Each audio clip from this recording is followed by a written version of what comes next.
ஒன்ற வீணாக்கும் மனிதரெல்லாம் அதன் மதிப்பு அவன் உணராதவனாக இருக்கணும். இல்லை என்ன அந்த பொருள் பயன் பெற தகுதி இல்லாததாக இருக்கணும். ஒன்ற வீணாக்கும் மனிதரெல்லாம் அதன் மதிப்பு அவன் உணராதவனாக இருக்கணும். இல்லை என அந்த பொருள் பயன் பெற தகுதி இல்லாததாக இருக்கணும்.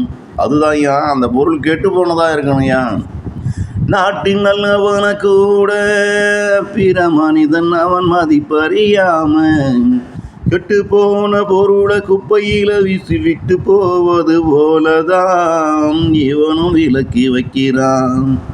நாட்டின் நல்லவன கூட பிற மனிதன் அவன் மதிப்பறியாம கெட்டு போன பொருளை குப்பையில வீசி விட்டு போவது போலதான் இவனோ விலக்கி வைக்கிறான்.